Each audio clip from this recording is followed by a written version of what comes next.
How's it going, everybody? Non-spoiler review for Gladiator 2. It is the sequel to the 2000 classic by Ridley Scott. That one obviously starring Russell Crowe. Russell Crowe not in this one as Maximus, but his legacy continues. Again, non-spoiler here. If you're brand new to the channel, subscribe to the channel. So the movie itself. Okay. Now, I guess, one of the few that was very excited for this movie. I thought I didn't love the music choices and stuff of what they did in the first trailer, but I wanted to return to that world.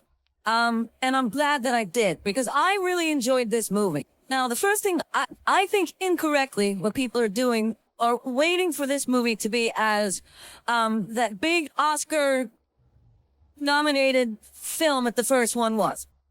For me, I was looking for an entertaining film in these times that continue the story, and I got that. It is a worthy successor to me. So the story itself is that the kid Lucius from the first movie goes running away after the events of the first one. He is there's a lot of returning beats. You know, he's out there, he's fighting, he's a good soldier. Shit, stuff goes down. He gets brought back to the Romans, to Rome, and while he's there, he's gotta start fighting as a gladiator. There's other things that are happening. There are other people that are causing some stuff, and one of those people is, of course, the great Denzel Washington, who plays Maximus. Connie Nielsen returns in this one, Pedro Pascal, but Paul Mescal is the star of the film. You're playing Lucius, and I wasn't very familiar with Paul Mescal. I think he's great. Now, one of the criticisms I think that is fair in this movie, it is not as, I don't think it's as developed as the first one was. I think it's unfair to compare Paul Mescal to Russell Crowe, because I think Russell Crowe had more to do. I think Maximus had more depth. I think Lucius is a very good character, and I think Paul Mescal does a lot of great things with him. I enjoyed watching his journey. I believed it. I thought he was a very convincing fighter, and everything else, the relationship that he has with Connie Nielsen, his struggle that he's got with Pedro Pascal's character, who I, again, thought Pedro Pascal was very good in the role, but I think Denzel Washington really shines. He's having a lot of fun. Do I think it's an Oscar-winning performance? Oscar-nominated performance? No, I don't. But I do think that it is, you can just tell he's having a blast doing this role. And there's like these twists and turns and things that are happening throughout this movie that you're like, oh, this, and everybody involved in it. Really, Scott, again, clearly having a lot of fun. I guess what a criticism and a compliment at the same time. The emperors, Emperor Geta, played by Joseph Quinn, and Emperor Caracalla, played by Fred Hitchner.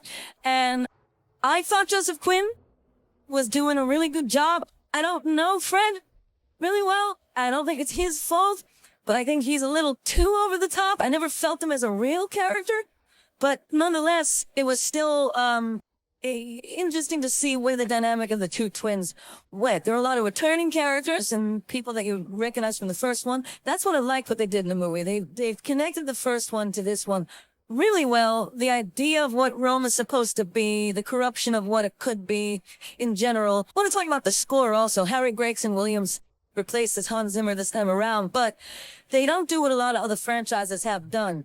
Replace the composer from beforehand and go, well, but I'm going to acknowledge any of those old themes. They acknowledge a lot of those old themes and put in a lot of new ones with it. So I think Harry Gregson Williams does a great job with the score and really paints the scene. And I think that that's what I was looking for in general was, do I feel like I'm back in this world, or do I feel like they're like, oh, that movie was popular once, let's make a second one. And I never felt that. I felt like it was a continuation of the story, and I really dug what they were doing. Again, a couple of criticisms and things that I didn't like, and there was some CGI problems with the first one, but that was 2000. I figured in 2024 the CGI would be better. Some of the animals, there's a particular, I said, baboon scene that I thought was terrible, and there's some CGI sharks that looks like Deep Blue Sea. The CGI animals are really bad, almost like the Flash bad. But did it ruin the whole experience for me? Absolutely not. Fights are good, bloody, action's intense. And I think that that is why people are going to enjoy this movie. This is a movie, it feels like you got to go see this in the theater, and where it's like, oh, should I go see the latest, like a lot of times right now, there's just a particular kind of blockbuster that people are going to see. And I think these kind of movies kind of get left. But this is one, you want to see it in the theater. You want to see it in IMAX. I saw it in IMAX, and I really enjoyed watching. I just felt like I was at whether it's a UFC fight or a boxing match, whatever it might be, I felt like I was in the crowd kind of watching these things go down. And I was never bored. And it's longer. It's like 2 hours and 20 minutes, 2 hours and 30 minutes. But overall, I really enjoyed this movie. And I would say let's see. Give it an 8 out of 10. 8 out of 10 for this one. That's my score for today. Sometimes I do 5. Today I'm doing 10. 8 out of 10. I liked it a lot. I really did. 80%, fair by me. Should be fair by you. Go and check it out. Tell me what you think of Gladiator 2. First of all, you didn't even see Gladiator 2. Put your thoughts in there. I want to know. All right. Thanks a lot, guys. See you later.